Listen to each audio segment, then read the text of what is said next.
Have you ever wondered why some speeches or even song lyrics just get stuck in your head? They have this power, this rhythm that just grabs you. Well, there's often a secret ingredient at play, a really powerful technique that the best communicators use. And today, we're going to pull back the curtain and show you exactly what it is. Just listen to this for a second. We shall fight. We shall endure. We shall overcome. You feel that?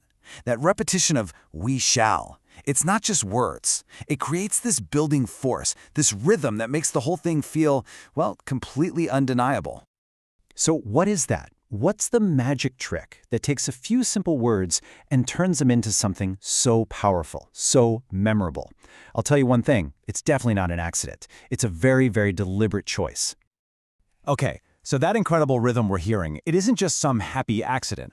It is a specific literary tool, a device with its own name. So let's get right to it and reveal what it's called. And the answer is Anaphora. It's a fancy name for a pretty simple idea. You take a word or a phrase and you repeat it at the very beginning of the next line and the next line. Simple, right? But oh man, is it effective. And it's so important to get this. This isn't just, repeating yourself because you ran out of things to say. Anaphora is strategic. It's a calculated choice a writer or speaker makes to create a very specific and usually very powerful effect. Think of it like a drum beat for the words. Boom, boom, boom. It just hammers home the main point, right? It gives the language this musical quality, makes it stick in your brain, and it builds and builds this emotional intensity until it sounds like a passionate plea or a powerful declaration. Okay, let's look at a few examples. Check this one out. When I was young, when I grew older, when I matured. See how that repeated when just perfectly marks the passing of time? It gives the whole thing this beautiful, flowing, reflective rhythm. And you can get a totally different flavor with it too. Listen to this.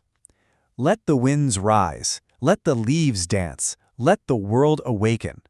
The tone here is way more commanding, almost like a spell or an incantation. And it's all because of that repeated let the. And finally, just listen to the raw force in this one.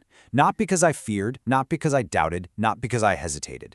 That repetition builds this incredible wall of conviction, of denial, and it just gets stronger and stronger with every single line. So now that you've seen it in action, you're going to start spotting this everywhere, I promise. So let's give you a little detective's toolkit so you can go out and find Anaphora in the wild. Here are 5 super simple ways to spot it.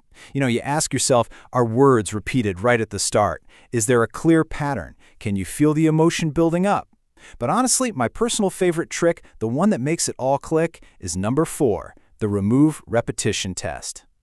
And this shows you exactly why that test is so brilliant. Okay, listen to the first version with Anaphora. I dream of freedom, I dream of light, I dream of a world made right. You feel that, right? Now listen without it. Freedom, light, a world made right. It's just a grocery list. All the passion, the rhythm, the actual soul of the phrase, poof, it's completely gone. Okay, so we know what it is, we know how to find it, but so what? Why does it even matter? Why has this one single device been a go-to for poets, writers, and world leaders for centuries? Well, at the end of the day, what Anaphora really adds is resonance. It's an empathy machine. It drills down on a central idea, creates that rhythm that you just can't forget, and it builds a direct emotional highway to the audience, making them feel that determination or that prayer or that plea. It turns simple text into something you can actually feel. All right, as we wrap this up, I want to leave you with one final, super clear, can't-miss-it clue to take away with you. This is it, the one rule to rule them all. If you remember literally one thing, make it this. If you see words being repeated at the beginning of a few lines in a row, you are looking at Anaphora. If that repetition is in the middle or at the end, that's a whole other thing. The beginning is the key. And that's it. That's the secret power of Anaphora. It's such a simple tool, but it creates this incredible rhythm, this emotion, and this meaning that's just unforgettable. So the only real question left is, now that you know the trick, where are you going to hear it next? In a song, a speech, a poem? Keep your ears open. You'll be surprised.